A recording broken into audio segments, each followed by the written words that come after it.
¿Qué convierte a alguien en leyenda? ¿Qué tienen sus vidas que fomentan la grandeza en unos pocos?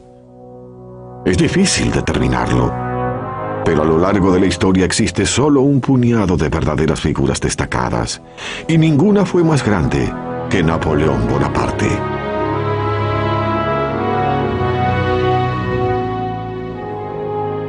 Esta es la tumba del más famoso gobernante del mundo, uno de los hombres más interesantes e indescifrables, y uno de mis personajes favoritos.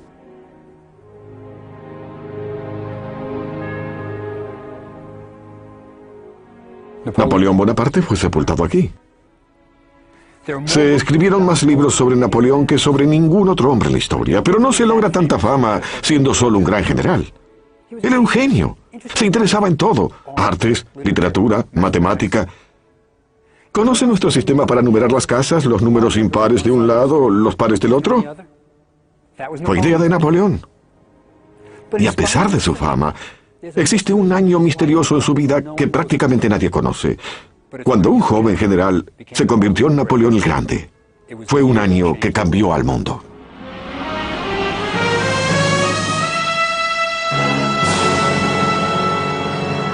La obsesión de Napoleón.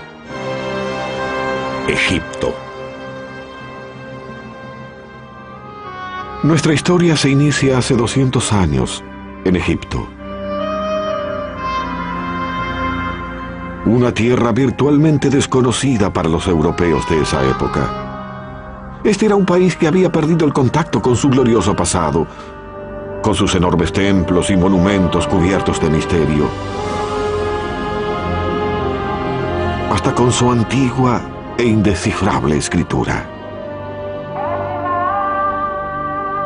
El Egipto de la época de Napoleón era un país islámico. En el horizonte de su capital, El Cairo, se recortaban las siluetas de las mezquitas de los fieles. Bonaparte tenía solo 29 años y había asombrado al mundo con sus victorias militares en Italia. Quería sentar las bases de su fama y su gloria conquistando Egipto. ¿Y por qué Egipto?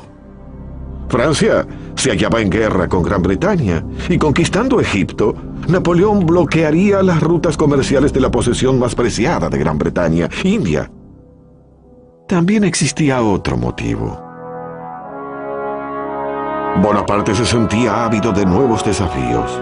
Europa, escribió, no es más que una madriguera. Allí todo se echa a perder. Mi gloria ya es pasada y esta diminuta Europa no me ofrece mucho más. Debemos ir al Oriente. Todas las grandes glorias se ganaron allí. En busca de fama y gloria, Napoleón seguiría los pasos de su héroe, Alejandro Magno. Se embarcará hacia Egipto, esa tierra exótica que durante siglos permaneció aislada del mundo occidental. Luego de semanas en alta mar, los franceses desembarcaron en Alejandría, que entonces era un aletargado puerto de mar, y capturaron la ciudad con muy poca resistencia. El país no estaba siquiera gobernado por los egipcios, sino por los guerreros mamelucos que habían tomado el control de Egipto. En el siglo XIII, el sultán egipcio compró 12.000 jóvenes esclavos, los mamelucos, en las montañas del Cáucaso, cerca de Armenia, y los entrenó para formar un cuerpo guerrero de élite. Los mamelucos pronto derrocaron al sultán y se establecieron en El Cairo, desde donde gobernaron todo el país.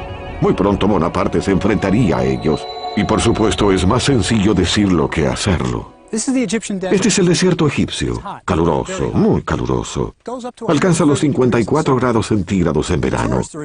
A los turistas se les aconseja llevar sombrero, ropa liviana, beber 1 litro de agua por hora. Bonaparte llegó en julio. Sus hombres llevaban uniformes muy abrigados y ninguna botella de agua. ¿Por qué? Porque Bonaparte era una contradicción viviente. Tenía el control sobre el más insignificante detalle de su campaña. Era un gran estratega, pero cuando quería algo, era a toda costa. El Cairo era lo que él quería y se hallaba a 200 kilómetros.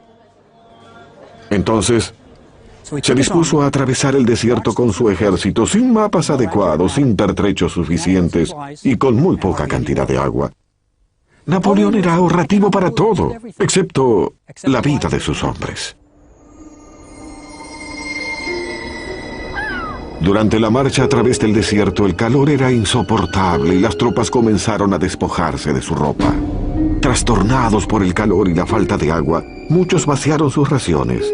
¿Quién comería galletas mientras se muere de sed? El polvo secaba sus gargantas y la arena quemaba sus pies cuando los soldados marchaban hacia el Cairo. Para aumentar su sufrimiento, las lagunas y estanques brillaban en el horizonte lejano, pero eran inalcanzables. Los soldados los llamaban espejismos o visiones. Atormentados por esperanza de hallar agua, cuando descubrían que solo era una ilusión, muchos hombres perdían el juicio y se suicidaban. Todos los pozos hallados fueron vaciados en minutos. Un sargento francés escribió: más de 30 soldados murieron cerca de esos manantiales. Cuando finalmente los soldados llegaron al Nilo, rompieron filas y se arrojaron al agua. Algunos saltaban vestidos y armados, se bañaron y nadaron durante horas, bebiendo todo cuanto podían. Luego devoraron sandías de los campos cercanos. Cuando llegaron a El Cairo, muchos tenían disentería. Pasaron 3 semanas desde que el ejército desembarcó en la costa egipcia y ahora se preparaba para la batalla. La línea de batalla de los mamelucos fue marcada a 1,5 kilómetros de los franceses. Tras ellos asomaban las grandes pirámides. A la izquierda, las mezquitas refulgían en el horizonte del Cairo. A las 2 p.m., en la hora más calurosa del día, el ejército francés se preparó para enfrentar a los mamelucos. Los mamelucos no eran simples soldados de caballería, constituían un orgulloso cuerpo de élite y no le temían a la muerte. Según sus creencias, quien muriese en batalla iría directamente al paraíso. Sus tumbas eran grandes y elaboradas. Bonaparte ordenó que sus divisiones adoptaran la conocida formación rectangular. Los rifles del lado de afuera, la reserva y la caballería por dentro, y la artillería en los vértices. La batalla de las pirámides fue distinta de cualquier otra. Por primera vez en la historia, un ejército profesional europeo enfrentaría a un cuerpo de élite oriental. Podría haberse publicitado como Oriente versus Occidente. Los mamelucos se hallaban cómodos y seguros. Sus vestiduras eran exóticas. Armados con dagas, rifles, hachas de combate y pistolas, los mamelucos constituían un espectáculo formidable. Napoleón siempre supo inspirar a sus hombres. Señalando las pirámides, exclamó: «Soldados, 40 siglos nos contemplan». La caballería de los mamelucos cargó contra las filas francesas. Las disciplinadas tropas francesas esperaron que los mamelucos estuvieran sobre ellos para embestir con una devastadora potencia de fuego. El ataque fue repetido nuevamente con el mismo resultado. Los cadáveres de los mamelucos regaron el campo de batalla. Del vencedor será el botín, y los franceses estaban dispuestos a tomar su parte. A los mamelucos caídos en la batalla, los despojaron de sus joyas, oro, plata, las armas más valiosas. Esta era la recompensa a tanto sufrimiento. El panorama era alentador. Bonaparte había conquistado Egipto. Había capturado el Cairo y sus oficiales se apresuraron a instalarse en los palacios que los mamelucos habían abandonado en su retirada. Heredaron incluso sus harenes. En cierto sentido, el Cairo, 200 años atrás, conformaba 2 ciudades en una. Estaba el Cairo de las masas, con sus bulliciosos bazares que ofrecían productos exóticos de todas clases, desde incienso y mirra a gorros de moro. Los artesanos realizaban cestos, alfombras y vasijas. Los soldados franceses se movían fascinados por estas ferias y ofrecían los botones de sus uniformes a cambio de mercancías orientales. Además de exóticas y maravillosas piezas de bazar, existía un mercado de esclavos extranjeros donde por el salario de un mes se compraba a una joven esclava. Y estaba también el Cairo glorioso de los mamelucos, cuyos misteriosos palacios rebosaban de salones ocultos. Allí las mujeres del harén, enclaustradas, miraban entre las rendijas cómo los hombres conversaban y comían. Los mamelucos vivían rodeados de lujo entre pisos de mosaico y escalinatas de mármol, alabastro y granito. Había un baño en cada piso y ventanas del más fino cristal. Bonaparte ocupó la casa de uno de los mamelucos que había huido del Cairo. Pero no todo era palacios y lujos. Napoleón tuvo que reconocer que a los egipcios ricos y pobres los unía una cosa, la ferviente devoción hacia su religión, el Islam. Bonaparte entonces, que era un hombre práctico, anunció: «No soy cristiano, y mi ejército y yo queremos ser musulmanes». Parece una locura. Es como si el presidente de Estados Unidos hubiera llegado a El Cairo y anunciara que él y toda su comitiva iban a convertirse al Islam. Es increíble.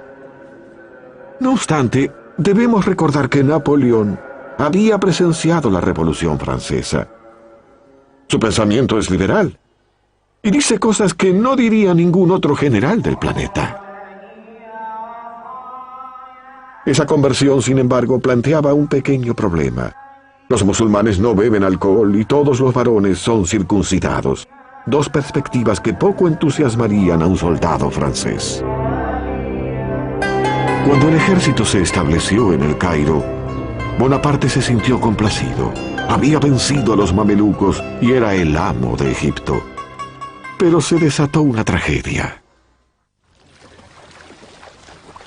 Napoleón había vencido a los mamelucos y había tomado posesión de Egipto, pero su suerte iba a cambiar. En esta bahía de Abu Qir, en la costa mediterránea de Egipto, Napoleón se enfrentó al desastre. Es que no estaba solo. La flota británica, comandada por el más grande almirante de Inglaterra, Horatio Nelson, había estado buscando a su enemigo francés. Y en Abu Qir, finalmente arrinconó a su presa. El almirante francés quería trasladar sus buques de guerra a un muelle más seguro, pero Napoleón insistió en permanecer en aguas egipcias. Esa decisión sería muy costosa, porque la bahía de Abu Qir es la pesadilla de un almirante. Una bahía desprotegida, de aguas poco profundas, que en la actualidad solo es usada por pescadores que no soñarían con amarrar por una noche y mucho menos anclar durante un mes. El almirante francés Bruy ancló su flota lo más cerca de la costa que le permitió su osadía y apuntó con todos sus cañones en dirección al mar, por si Nelson los hallaba, que fue exactamente lo que ocurrió. A las 2 de la tarde del 1 de agosto, Nelson divisó a toda la flota francesa en la bahía de Abu Qir. A la velocidad que llevaba, podría atacar a las 6, y solo quedarían un par de horas de luz. Nelson decidió emprender la batalla naval más espontánea de la historia. Los franceses suponían que los británicos iban a luchar de la manera acostumbrada, esperar el amanecer, enfrentar sus barcos con los de los franceses y disparar hasta que uno de los dos se rindiera. Pero Nelson dejó a un lado el libro de procedimientos y se dispuso a atacar. Cuando los barcos británicos se acercaban a la línea francesa, vieron que podían ubicarse entre la costa y las naves francesas ancladas. Como jamás esperaron ser atacados desde la costa, los franceses no tenían armas apuntando en esa dirección y la batalla se tornó en derrota. Mientras la furia de la batalla se precipitaba en la noche, el aire se henchía con el rugido de los cañones y los gritos de los heridos y moribundos.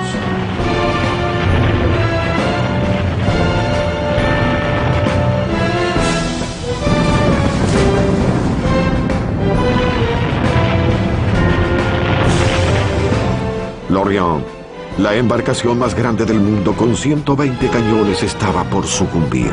Se incendiaba y, como la habían pintado recientemente, era muy inflamable. Cuando el fuego llegó al depósito de pólvora, el barco explotó con un rugido que pudo oírse a 80 kilómetros. Sin dudas, fue el ruido más ensordecedor que habían oído.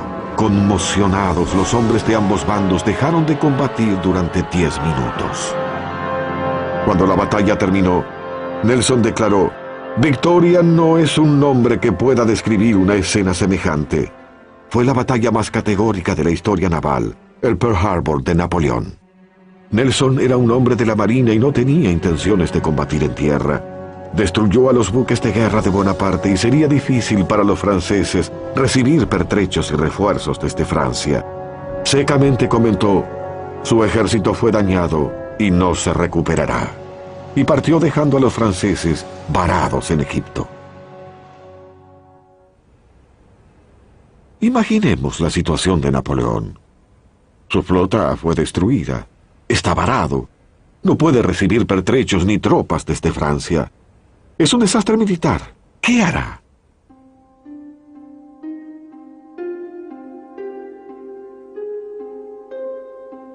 Funda aquí un instituto científico. No era un soldado común. Era un general con un ánimo increíble y una gran capacidad intelectual. El Instituto de Napoleón estaba compuesto por científicos, académicos y artistas a quienes había llevado con él para estudiar todos los aspectos de Egipto. Uno de mis favoritos era Vivant Denon, el artista que ayudó a Bonaparte a llevar el arte italiano a Francia durante la campaña de Italia. A los 55 años, Denon era uno de los miembros de más edad en la campaña de Egipto, pero se conformaba bosquejando los templos mientras las balas zumbaban sobre su cabeza. Además estaba el general Caffarelli a cargo del cuerpo de ingenieros. Había perdido una pierna luchando en Alemania y caminaba ágilmente con una de madera. A Bonaparte le agradaba su buena disposición y llevaba a Caffarelli a todas partes. En la primera sesión del instituto, Bonaparte, que era su vicepresidente, sugirió algunos temas de investigación para los científicos. ¿Cómo mejorar el pan? Era francés. ¿Existen materias primas para fabricar pólvora en Egipto? Era un soldado. ¿Cómo podemos perfeccionar el sistema legal? También era un pensador. Los científicos eran libres de investigar los temas por su cuenta, e incluso el más tímido de todos se hallaba más ansioso por explorar las pirámides que por hurgar en los hornos de pan.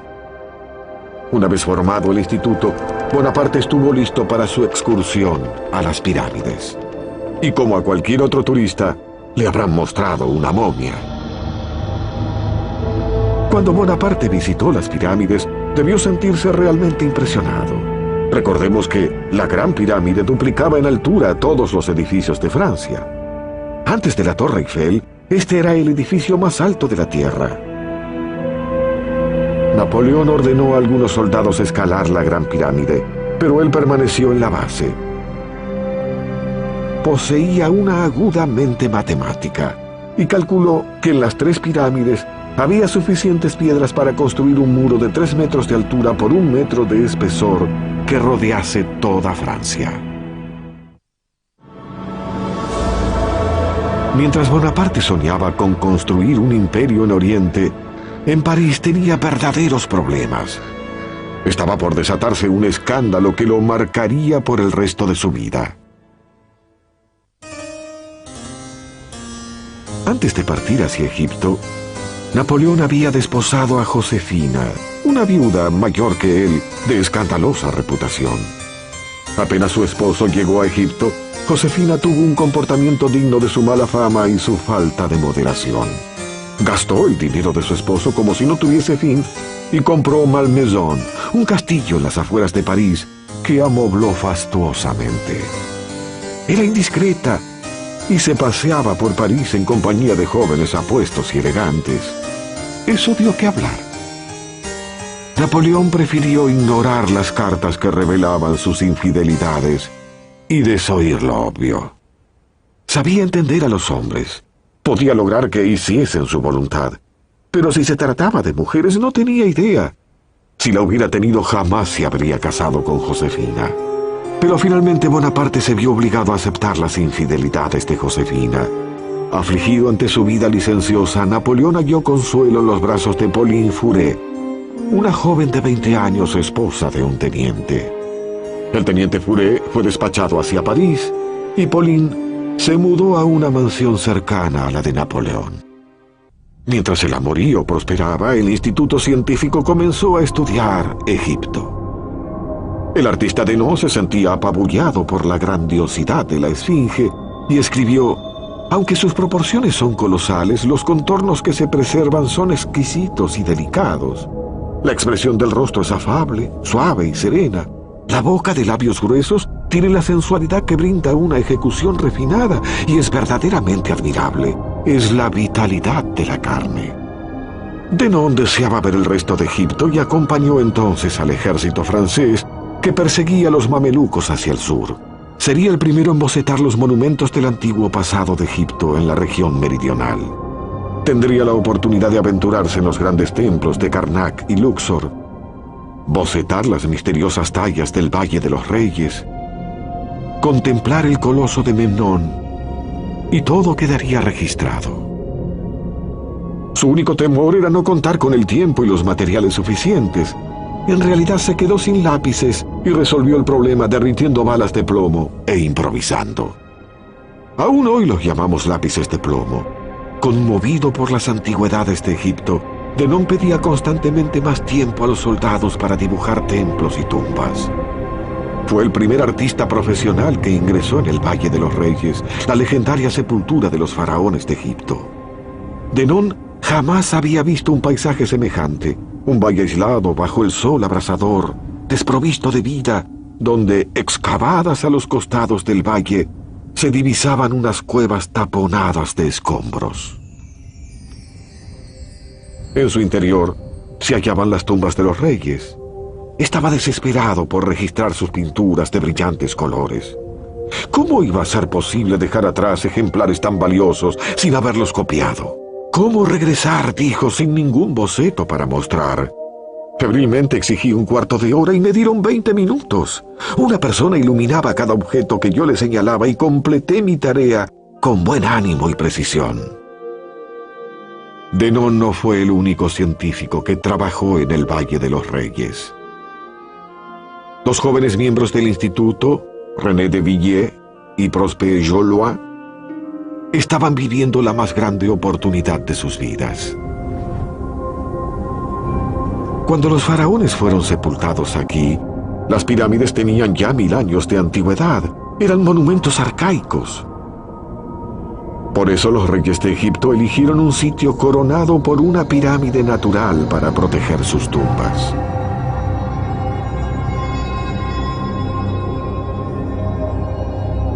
Los dos jóvenes ingenieros, con la mejor voluntad y ansiosos de aventuras, descendieron del Valle de los Reyes para llegar a un segundo valle donde no había tumbas conocidas, y descubrieron una.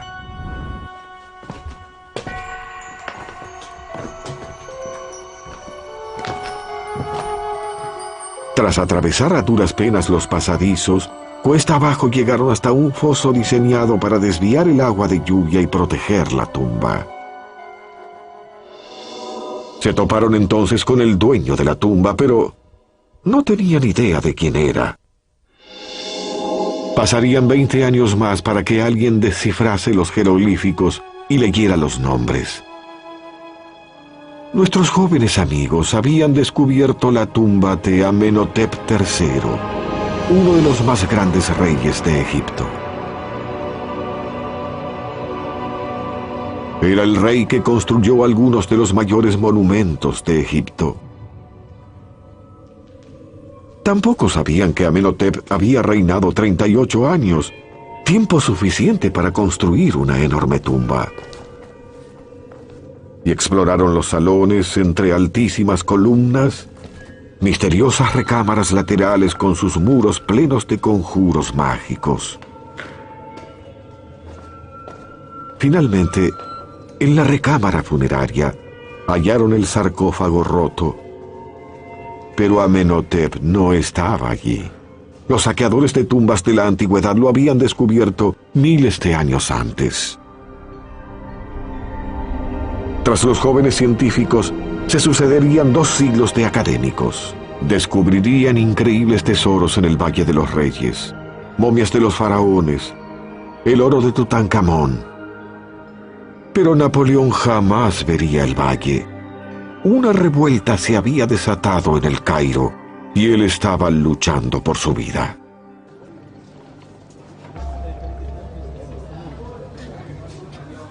En las cafeterías del Cairo, como en la actualidad, los egipcios se reunían a fumar y beber el intenso café turco. Prohibido pedir leche. Inevitablemente se hablaba de política y de la invasión francesa, pero se murmuraba sobre la revuelta. El poder de Bonaparte sobre la ciudad estaba desmoronándose.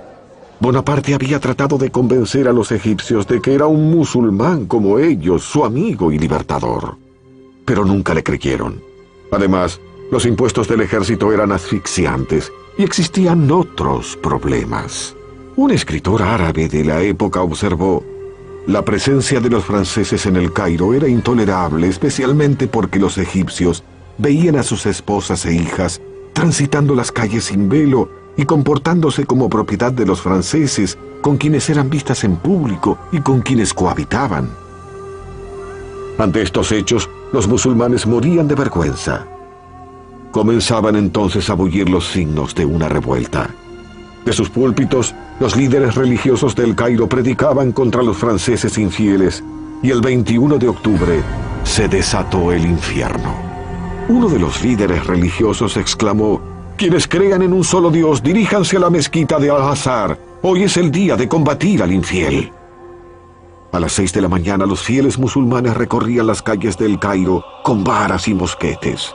Pronto, pequeños grupos de soldados franceses fueron atacados y el general Dupé, comandante del Cairo, fue asesinado.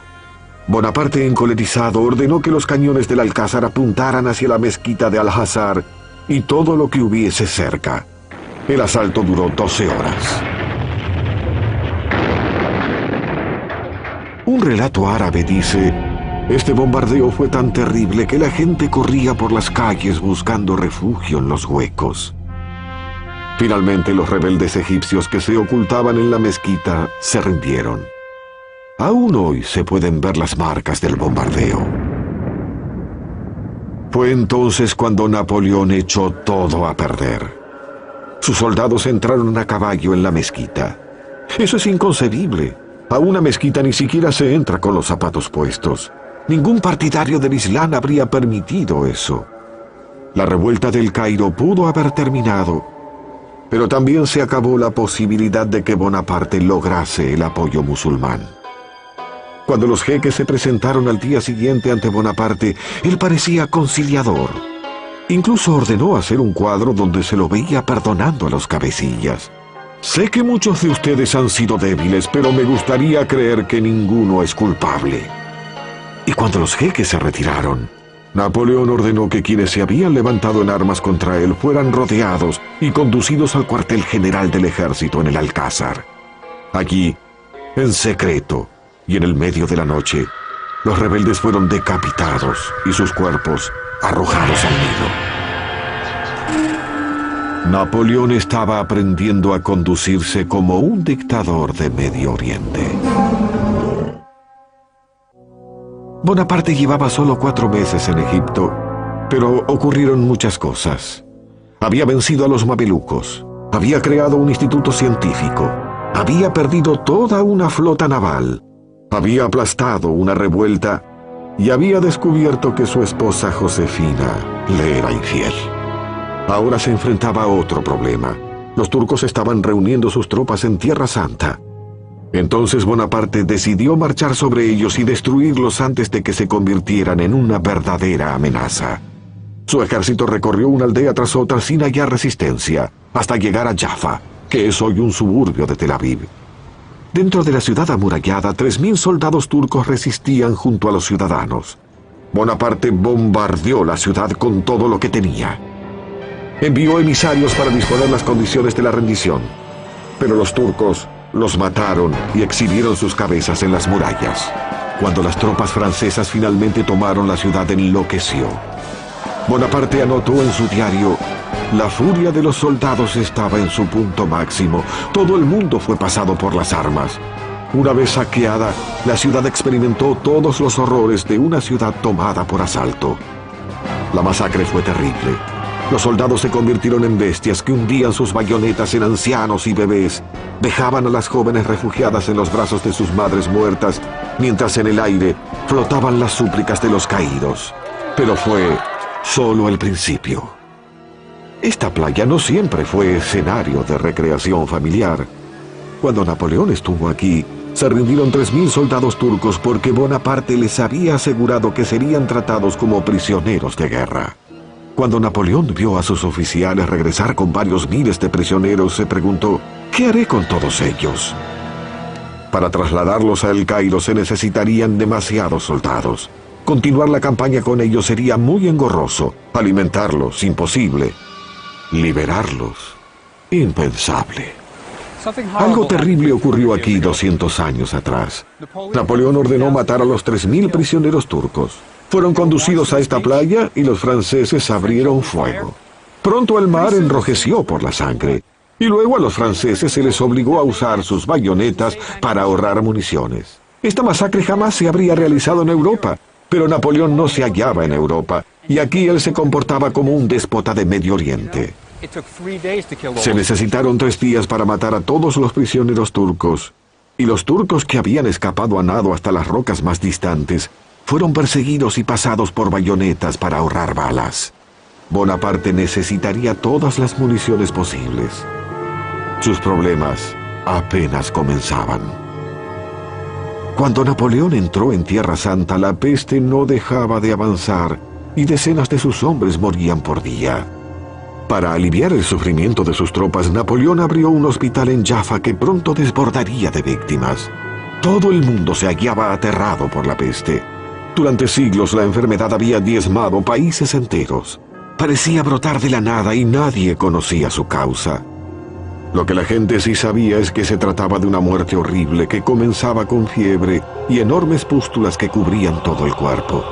A medida que la fiebre avanzaba, la lengua de las víctimas se hinchaba y la sed se tornaba insoportable.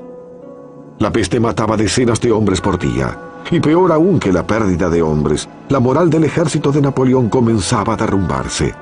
Los soldados se resistían a velar por sus camaradas enfermos, y Bonaparte tenía que impedir una ola de pánico. Entonces declara que el miedo es la causa de la peste, y el coraje la cura.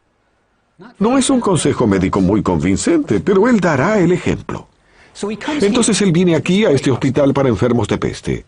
Habla con los pacientes, y luego él, que es un experto en gestos gloriosos, dejará a todos sin aliento. A sus pies yacía un cadáver horrendo. Un soldado con su uniforme totalmente manchado por pústulas rotas.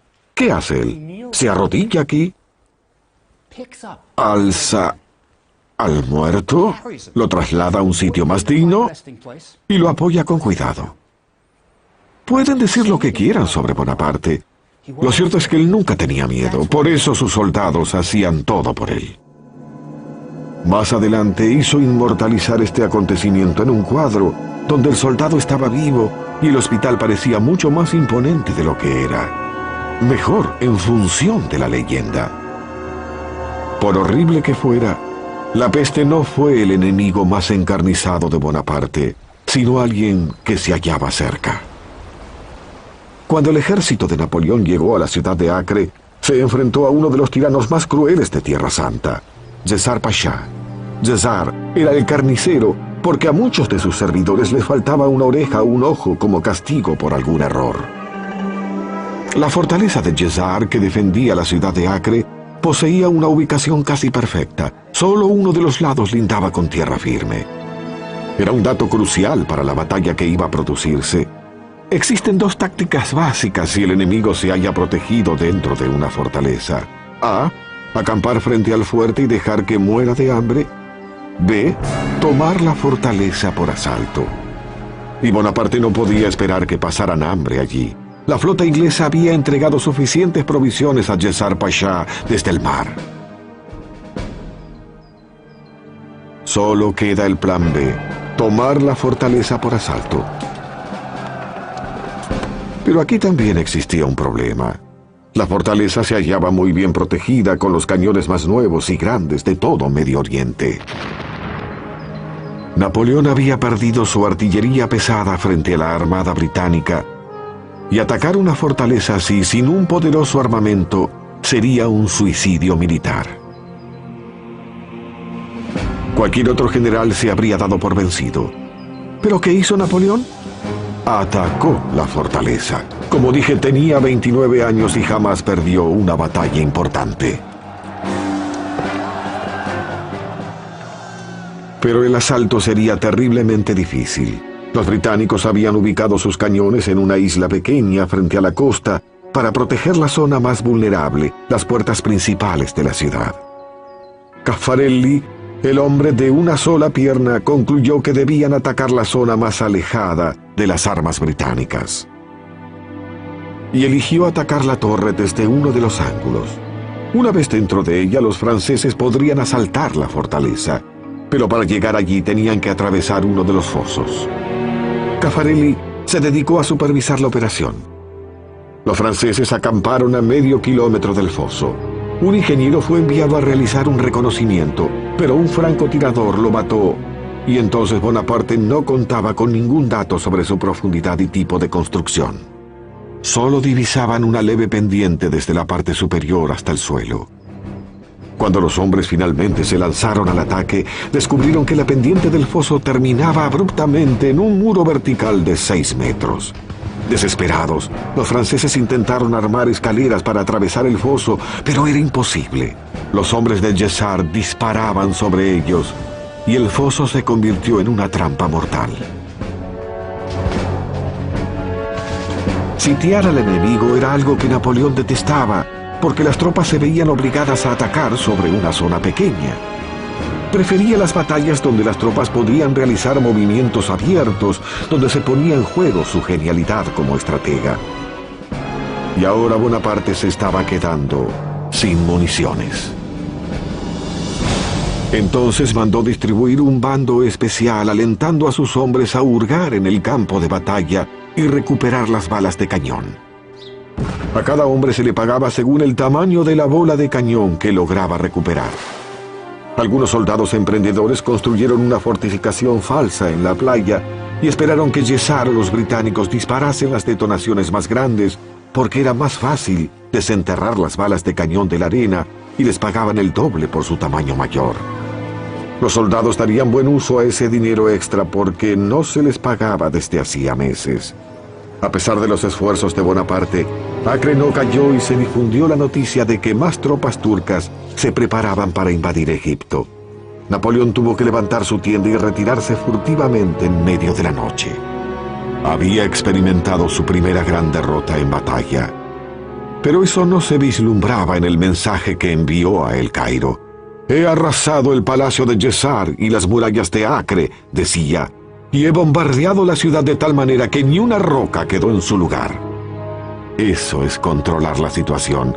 En la actualidad la fortaleza está en pie, en las costas de Israel. Pero una cosa que no podía disimular eran sus bajas. El favorito de Bonaparte, Caffarelli, el hombre de una sola pierna, tenía el brazo destrozado por una bala de cañón y murió 18 días después. Aquí fue sepultado.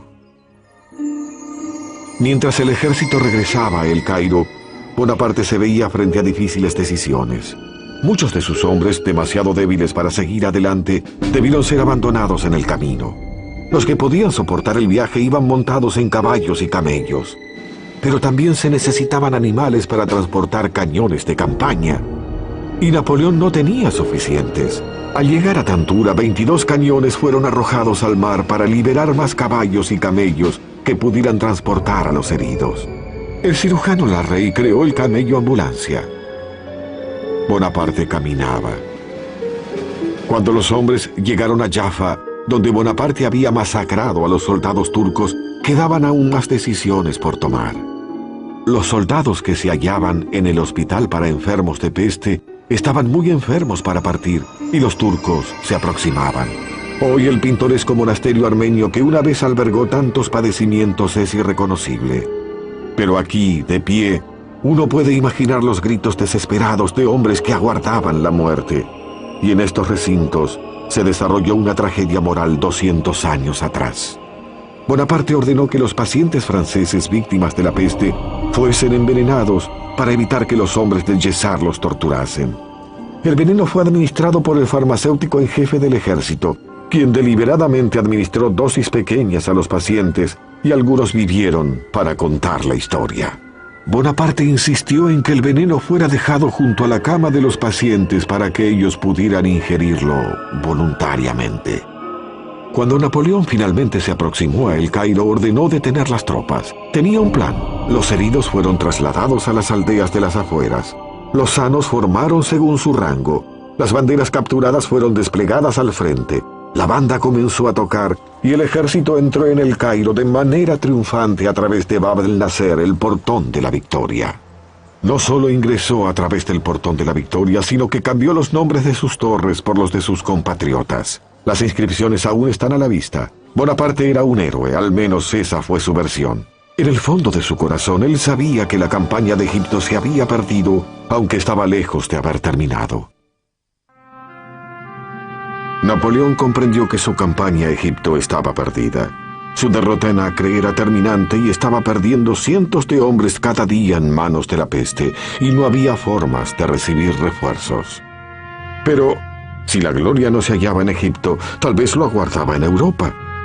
Convocó a su segundo, el general Kleber, a la fortaleza de Rosetta, pero era una cita que Bonaparte no tenía intenciones de cumplir.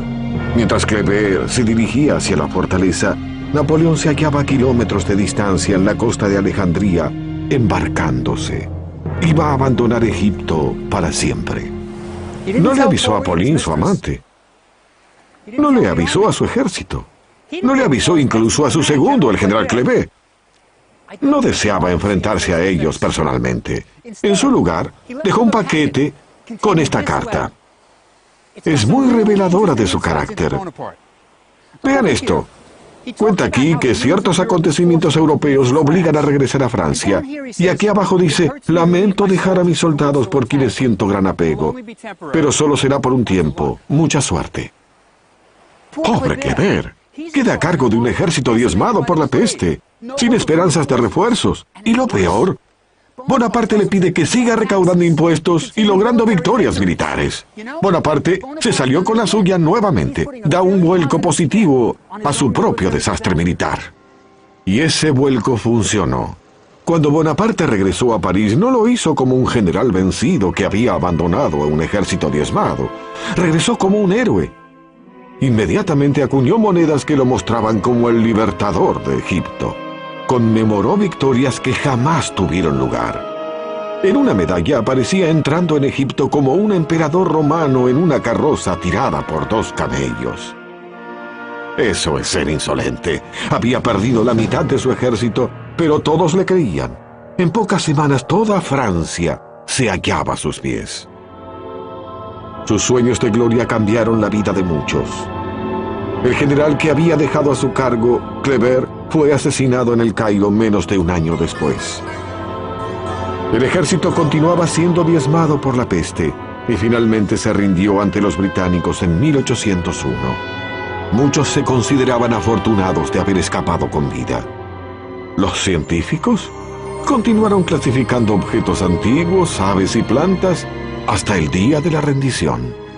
Cuando supieron que sus dibujos y colecciones iban a ser confiscados, dijeron que preferían dirigirse a Inglaterra con sus especímenes que regresar a Francia sin ellos.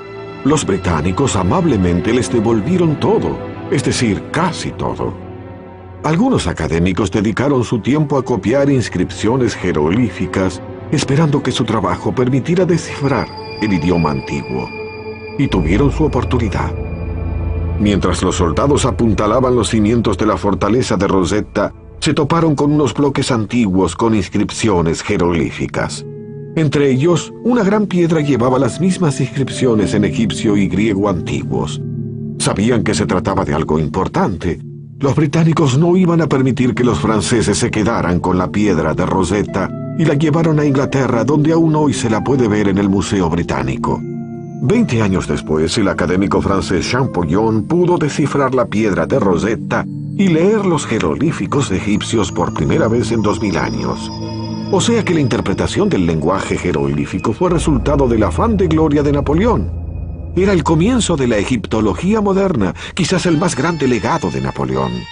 Pero, ¿y Napoleón?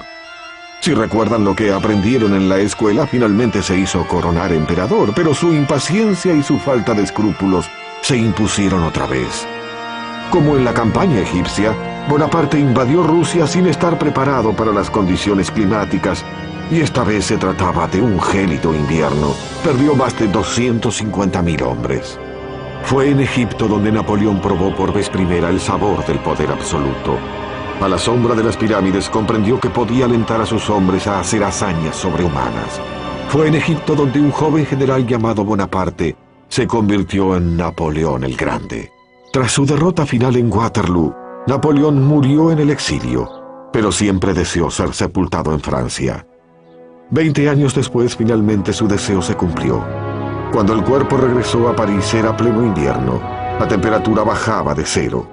El cuerpo recorría las calles en un coche fúnebre con forma de templo de color púrpura y dorado. Los viejos soldados veteranos de Waterloo, Rusia y la campaña egipcia formaban fila en las calles con sus uniformes raídos para saludar por última vez a su emperador. Fueron distribuidas 36.000 invitaciones oficiales para el funeral, pero tan grande era su leyenda que se recibieron más de 250.000 pedidos. A pesar de sus defectos, Napoleón Bonaparte fue un gran hombre, un visionario que no tuvo límites, y sus hombres se enorgullecían de haber sido parte de su visión. Y aquí yace su epitafio: que en paz descanse bajo esta cúpula, es el yelmo en la cabeza de un gigante.